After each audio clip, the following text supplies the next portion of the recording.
Yo guys, welcome back to another trading recap. So today we made one trade during AM session and we hit it. So yeah, let's just explain this real quick. So we made right around 300 bucks. 300 bucks off of this trade. Bro, let me move my mic. Made right around 300 bucks off this trade. So right now we're up 660 on the account. So yeah, back to back wins. Um I guess if you count Friday. So we're on like a two trade win streak. But yeah, let's just go over this trade. So first of all, I traded outside of the macro today, only like 2 minutes outside, but it was because of so I knew so this is ES, right? And we have this high right here, a little random high.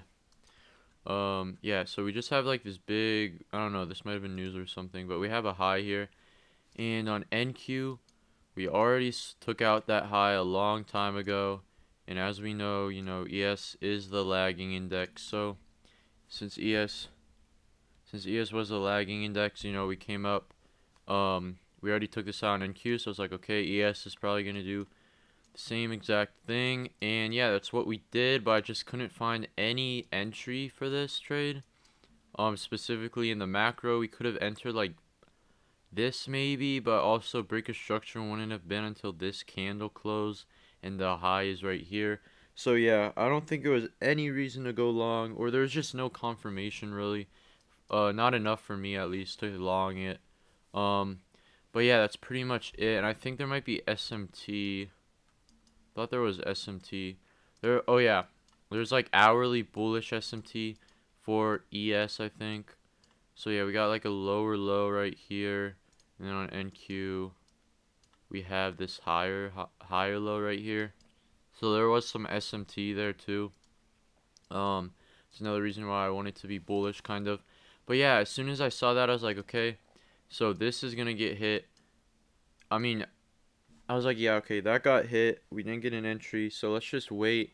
Maybe we can catch a reversal. And, as soon as I saw this big candle up, I'm like, okay, there's like no reason for it to reverse. There's no it's in a big fair value gap. But there's no on like every time frame it's in a bearish fair value gap. But there's no really liquidity to get swept. But I guess it did take out this still cuz I'm pretty sure like I think we turtle souped it on the 15 minute. Um let's see real quick.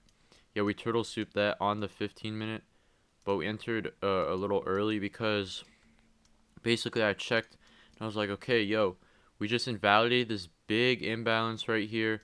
We just tapped into this one, and now it looks like we're gonna start heading down. So right now I'm just waiting for so basically invalidation of imbalance, right? Inverse FEG, and then we also break structure off of this candle. This is also kind of like a death candle, I'd say. Big candle down, huge close. So yeah, I was just like, okay, let's just wait maybe for a what's it called? A bearish imbalance to get tapped into. We see it get tapped into. Kind of waiting for a break of structure, but we don't see it. So I'm like, okay, screw it. I'm gonna just enter, and then we enter with one con. Set our TP at this 1 minute FEG that we showed resistance to before. I also could have had that as TP1, and then if I did more contracts, this probably would have been TP2 right here. Um, yeah, then that probably definitely would have been all my TPs. But we only did one contract, so we just tapped in at TP1 with 1.6R, not the worst. Put our stops above this fair value gap right here, and along with that is this bearish imbalance also got formed, but we never retraced. We just hit our TP, which I'm not complaining about that. So that was nice.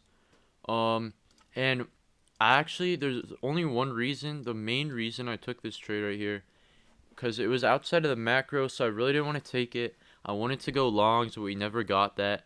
And the only reason I took this trade is because, bro, when we were like here, what is this? 823, 1023, 1023. 1023. It's like right here. So we were all the way down here on NASDAQ. and on ES we were still like way up here. On that, we're dumping a lot more on Nasdaq, as you can see. Just a lot more movement to the downside on Nasdaq. So it's like, yo, Nasdaq is so much further down than ES. ES is the lagging index. I think ES is gonna follow behind, especially since we just inverse this fair value gap, broke structure, all that stuff. So it's like, yeah, I'm gonna just enter this short play, and yeah, that got hit. So yeah, that was a pretty good trade actually. We didn't have any news, so that might have been why price was weird. I don't know. I mean, the volume was fine, but just no news. Um, but yeah, that's it. That's the trade I took. So I'll see you guys tomorrow if I take a trade.